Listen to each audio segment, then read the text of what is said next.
Hello everyone. आपके अपने YouTube channel study point RC पर आप सभी का हार्दिक स्वागत है। तो आज की न्यूज़ आपके लिए बहुत ही महत्वपूर्ण होने वाली है। आज की न्यूज़ आई है पीएससी न्यू रिक्रूटमेंट रूल के बारे में। जो आपका 2022 को रिक्रूटमेंट रूल आया था उसका अपडेट आज आया है 2023 में, क्योंकि अभी अगले वीक ही जो आपकी आवेदन है इस ईयर के शुरू होने वाले हैं। उससे पहले एक रिक्रूटमेंट रूल आया है, उसके बारे में हम चर्चा करने वाले हैं। काफ़ी साथियों के कमेंट और मैसेज आ रहे थे, सर आज के रिक्रूटमेंट के अंदर क्या अपडेट हुआ है, क्या चेंज हुआ है, उसी के बारे में हम चर्चा करने वाले हैं। तो सबसे पहले हम देखें कि आज 16 जनवरी 2023 को ये नोटिफिकेशन आया है डाक भवन संसद मार्ग न्यू दिल्ली से। तो इसके अंदर क्या लिखा गया है, तो इसके अंदर आपके लिखा गया है कि जो आपके department of postal assistant and sorting assistant का रिक्रूटमेंट होती है उसका रूल 2023 आया है। इसके अंदर क्या क्या लिखा गया है वो हम देख लेते हैं। इसके अंदर सबसे पहले जो भारत का राजपत्र यानी कि आप इसके अंदर क्या क्या लिखा हुआ है वो हम सबसे पहले पॉइंट पर बात करते हैं कि जो महत्वपूर्ण पॉइंट है वो आपके लिए ये है। इसके अंदर आपको बोला गया है कि आप लेवल 1, लेवल 2, लेवल 3 इसके अंतर्गत आपके जो नोटिफिकेशन आया था 2022 का उसके अंदर आपकी जो जीडीएस की सर्विस थी 8 साल थी। और इस नोटिफिकेशन के अंदर अगर आपने जीडीएस के अंदर 5 साल कंप्लीट कर लिए हैं या उसके साथ में अगर कमांड ड्यूटी की है, जैसे जीडीएस के साथ एमटीएस या जीडीएस के साथ पोस्टमैन, यानी कि इस बार अगर उस नोटिफिकेशन से पहले आपने ज्वाइन किया है तो आपको केवल 5 साल की सर्विस ही इस बार होनी ज़रूरी है, तो आप ये एक एग्ज़ाम दे सकते हैं।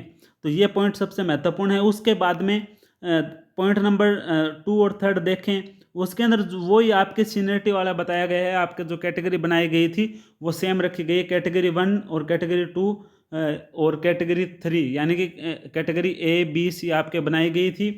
पोस्टमैन की ए थी, बी थी, उसके अंदर सीनियरिटी और जो जूनियर है वो उसके अंदर यहाँ पर वो बताया गया है।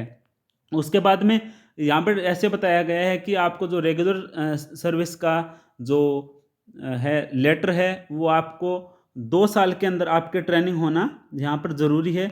ज्वाइन होने के बाद 2 साल की ट्रेनिंग होना ज़रूरी है। तो इस नोटिफिकेशन का हम सबसे पहले सबसे बढ़िया न्यूज़ देखें तो बढ़िया न्यूज़ ये है कि आप 5 साल अभी होना ज़रूरी है। इस बार आप अगर 2022 जो नोटिफिकेशन आया था हमारे जून में 19 जून को, उससे पहले 17 जून से पहले क्या अगर आपकी एमटीएस या जीडीएस जिनमें भी आपने ज्वाइन किया है उसको अब आप 5 साल के अंदर पीए का पेपर दे सकते हैं। जिनके कमांड ड्यूटी 5 साल है, 3 साल आपकी जीडीएस और 2 साल अगर कोई भी एमटीएस पोस्टमैन है वो भी इस बार पेपर दे सकते हैं। और कैटेगरी वहीं विभाजित रहेगी जो ए बी सी बनाई गई है। तो इस नोटिफिकेशन का मुख्य तात्पर्य यही है कि आप जीडीएस अगर आपने ज्वाइन किया है 2022 रिक्रूटमेंट रूल से पहले तो उनके लिए सर्विस 5 साल रहेगी, बाकी के लिए वही नोटिफिकेशन माना जाएगा। एक पॉइंट यहाँ पर अपडेट किया गया है। फिर भी कोई भी आपको डाउट रहता है तो आप हमें कमेंट बॉक्स में लिख सकते हैं। और इस अधिक जानकारी के लिए हम और नेक्स्ट वीडियो लेके आएंगे, आपको कमेंट बॉक्स के अंदर हम आपको बता देंगे। अधिक जानकारी के लिए आप इस व्हाट्सएप नंबर पर भी मैसेज कर सकते हैं। तो मैं आशा करता हूं कि आपको वीडियो समझ में आएगा, पसंद आया होगा। मुख्यतः इस वीडियो का और इस नोटिफिकेशन का निष्कर्ष एक ही है कि अगर आपकी सर्विस 5 साल कमांड है तो आप इस बार पीएसए का पेपर दे सकते हैं। तो आज के लिए बस इतना ही। Thanks for watching. कमेंट जरूर कीजिए कोई भी आपको डाउट आता है तो।